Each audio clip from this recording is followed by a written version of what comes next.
the soles of my shoes, you know, this time I'm here to stay.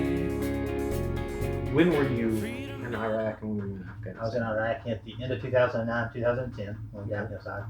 I was in Afghanistan, I think, in 2011 and 12. So you were Iraq then Afghanistan? Yeah.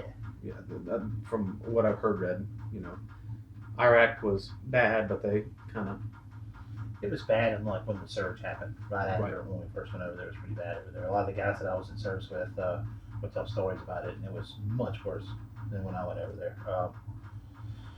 Afghanistan, I think our unit lost, I don't want to get this wrong, like it was either 6 or 9 guys while I was over there. And, you know, that's something you never forget. It sticks with you a little bit. Right.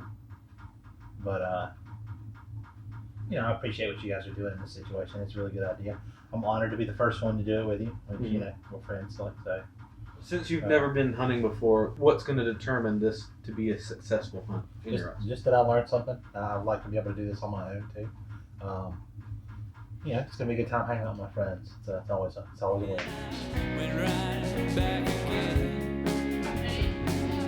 Walk for miles and miles at a time, searching for a home.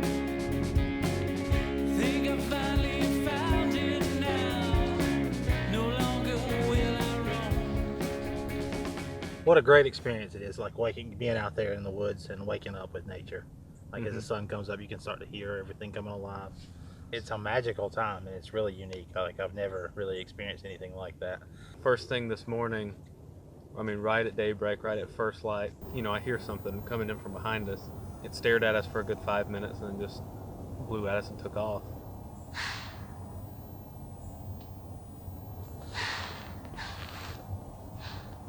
So that's your first experience? That was my first experience with anything like that. Yeah, that was pretty neat. You're sitting there, I can't hear. And I'm like, he said charades. You actually spotted the deer, the doe you shot at first. Yeah, it was pretty neat. So I was looking through the woods and I could just catch a little glimpse of the little white tail bouncing around. Really caught my attention. It's a unique feeling. Like you don't expect to see something so wild just happen upon you. It's pretty neat.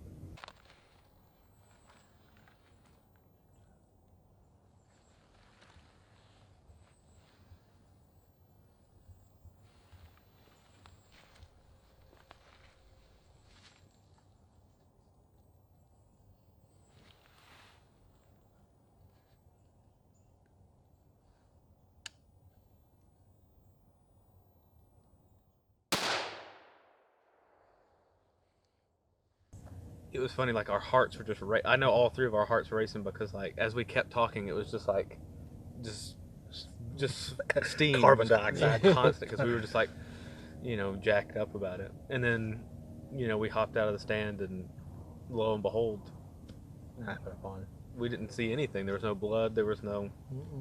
So we go and start trying to find where we think it may have been. It may have gone over the ridge, and we kind of split up. And we're just kind of combing through the woods, and then I look up and I see Chad, and he waves to me because he's down below me on the bottom of, like, heading down the ridge. He's going, and I was like, oh, and I looked at, just nonchalantly, I like looked at Adam, and I was like, oh, there's a buck down there. I couldn't see anything at first. Clearly you guys saw something, but I didn't see anything. So I got down, and then when he came up over the hill, that was a massive buck. It was huge.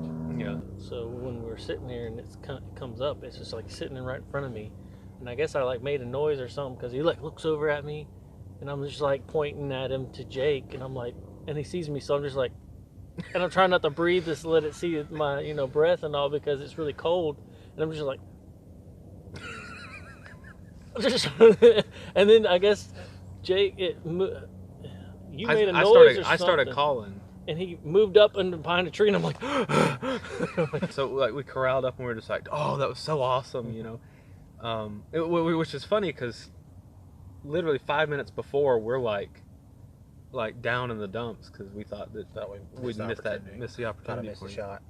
And then we're standing there talking, and I just happened to look and I saw the white stripe across his neck, and I was like, shh, and I got down. I get down and I like put my scope on it to look, and Chad's going, no, let Adam shoot it, let Adam shoot it. And I was like, I'm gonna let him shoot, I'm just looking.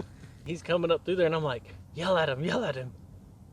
And I don't hear nothing. I'm like, and he goes like this, and he's just sitting there looking, and I'm like, And and then he goes, hey, boom.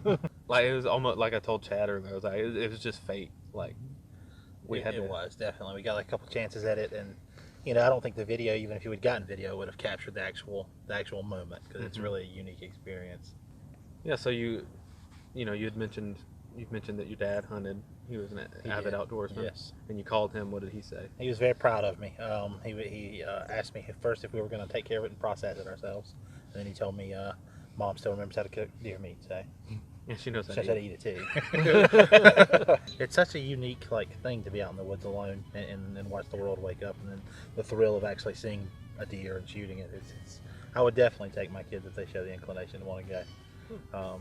I might go again myself, to be honest with you. I really enjoyed it.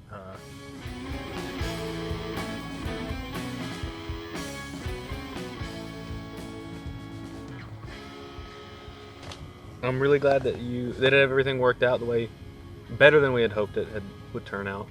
So I really appreciate you coming out. I appreciate you guys. Thank you guys, YDA Outdoors, and all the sponsors and the people that sponsored this. I really enjoyed it. So thank you guys all. It really means a lot. I enjoyed it. Well, Thank you. Thank you for your service and everything. We really appreciate it.